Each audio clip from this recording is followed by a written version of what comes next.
عزیزان گرامی وقار تک ایک حدیث میں ملتا ہے بے نمازی کو 15 طرح کے عذابات میں مبتلا کیا جائے، 15 قسم کی، اس میں سے 5 دنیا میں ہی ملتے ہیں، 5 اسے قبر میں ملتے ہیں اور 5 حشر میں ملتے ہیں۔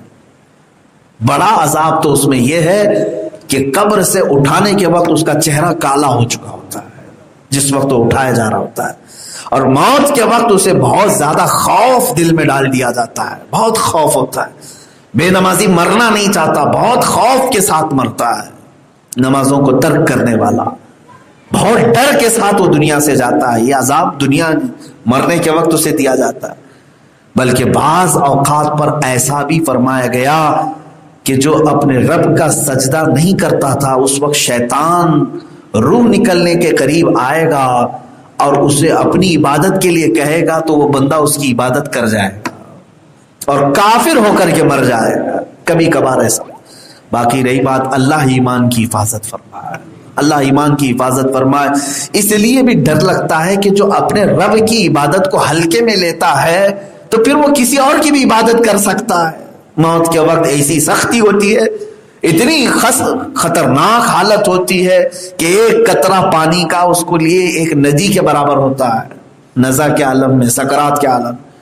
ایسے وقت ایمان کی حفاظت بہت سخت معاملہ ہے، لیکن بے نمازیوں کے ساتھ ایسے معاملات ہوں۔ نماز اس کے لیے سکون بھی پیدا کرتی ہے، یہاں تک کہ فرمایا گیا قبر میں بھی اس کے لیے سکون لاتی ہے نماز، حشر میں بھی اس کی سفارش کرتی ہے نماز۔ یہاں تک کہ جس دن تمہارا جنازہ اٹھے، ہمارا جنازہ اٹھے، یہ وہ ٹکڑا جو مسجد میں سجدہ کرتے ہو یہ تمہارے غم میں روتا ہے، غم میں روتا ہے۔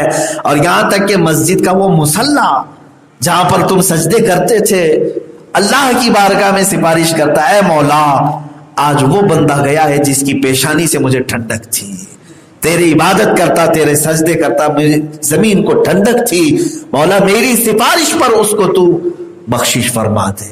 زمین سفارش کرتی ہے۔ بلکہ وہ قبر میں جاتا ہے نمازی تو کیسے کہا گیا، قبر دباتی سب کو ہے، نمازی جب قبر میں آتا ہے تو فرمایا گیا اسے قبر ایسے دبوچ لیتی ہے جیسے بچھڑے ہوئے بچے کو ماں پا لینے کے بعد دبا لیتی ہے، اپنی باہوں میں جس طرح سے اسے دبوچتی ہے، بھینچ لیتی ہے۔ تو فرمایا گیا نمازی جب قبر میں جاتا ہے تو قبر اسے محبتوں سے گھیر لیتی ہے، محبتوں سے گھیر لیتی ہے۔ جیسے بچے کو صبح سے اگر ماں نے نہیں دیکھا، شام میں آیا تو سینے سے چمٹا لیا۔ میرے عزیزو نماز قائم رکھو، جس طرح تمہارے لیے زندگی میں کھانا پینا کپڑے پہننا ضروری سمجھتے ہو، اس سے زیادہ ضروری سمجھو میری نمازیں ہیں۔ کھانا کھا لیا، ہضم ہو گیا، یہ سب چیزیں دنیا میں چلی جائیں، نماز چھوڑا تو برسوں کھڑا رہنا پڑے گا، قیامت کے دن قبر میں جھیلنا پڑے گا۔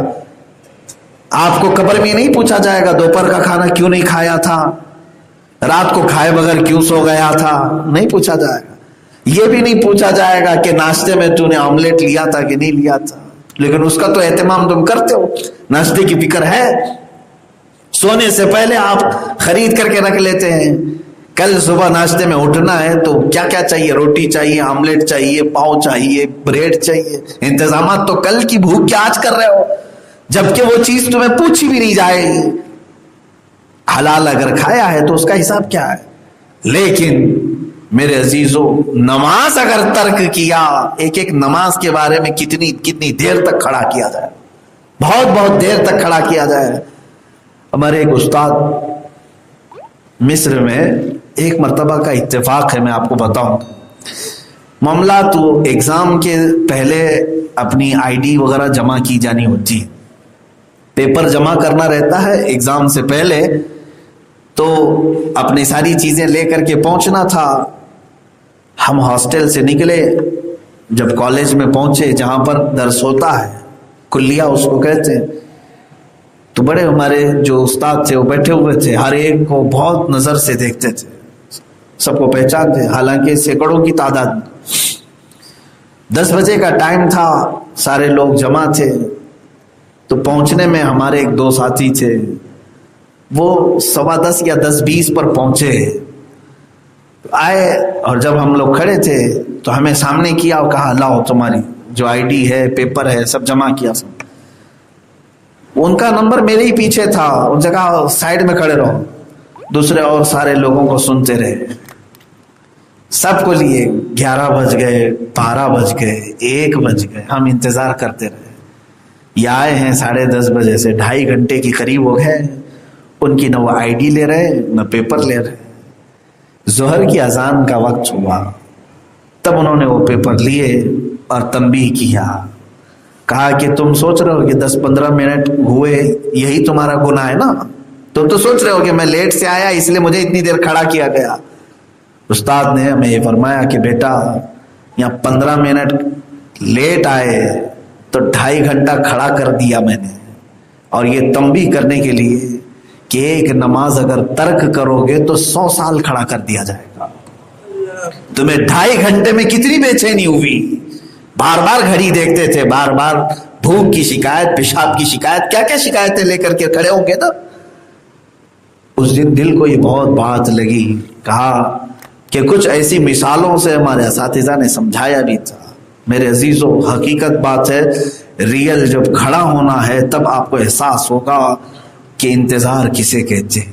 اگر آپ کو رب تبارک و تعالیٰ کی طرف سے اعلان ہو جائے کہ تیرا حساب ابھی ہوگا ہی نہیں، شروع ہی نہیں ہوگا، ابھی اور کھڑے رہو، اس لیے کہ تمہاری نمازیں بہت ساری باقی ہیں۔ تم یہ سوچتے تھے نا ابھی تو ٹائم بہت ہے زندگی میں، بعد میں دیکھ لیں گے، کر لیں گے قضا، ٹھیک ہے کھڑے رہو۔ 50,000 سال کے برابر کا ایک دن ہے، 1000 سال بھی کھڑا کیا جا سکتا ہے، 10,000 سال بھی کھڑا کیا جا سکتا ہے، اس کے بعد کہا جائے گا اللہ تمہارا حساب دیکھتے۔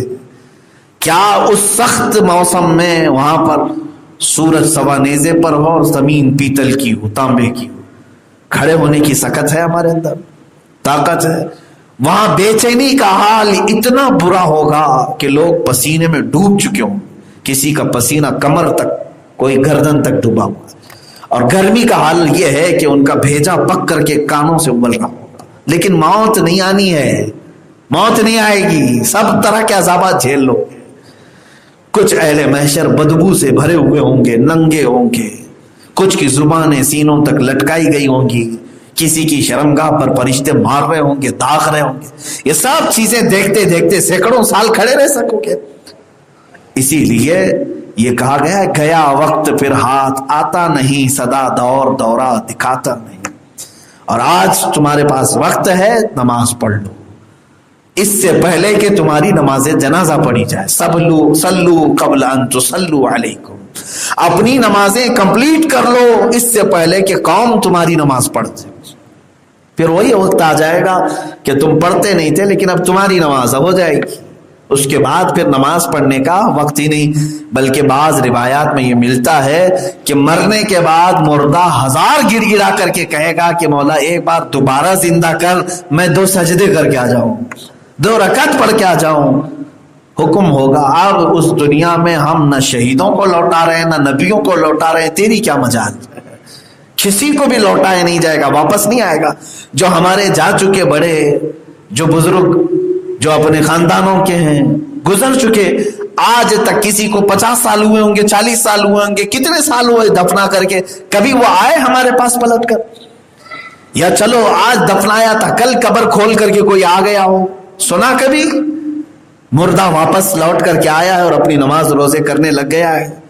نہیں ہوگا۔ یہی ہمارے ساتھ بھی ہوگا، ایک دن تم اندر بند ہو گئے تو پھر نہیں آ سکو، کبھی نہیں، نہ یہ مسجد دیکھ پاؤ گے، نہ یہ مصلی دیکھ پاؤ گے، نہ یہ اوقات تمہیں ملیں گے۔ آج ہی ہے تمہارے پاس وقت، اس لیے اپنی نمازیں کمپلیٹ کرو۔ یہ جو کچھ بھی تھی آیات بینات، مجھے آپ سب کو انذار، خوف دلانا مقصود تھا کہ اپنی آخرت کا خوف رکھو۔ اللہ رب العزت کہنے سننے سے زیادہ عمل کی توفیق عطا فرمائے۔ جس کی نمازیں باقی ہیں مولا ان کو اپنی نمازیں مکمل کرنے کی توفیق عطا فرمائے۔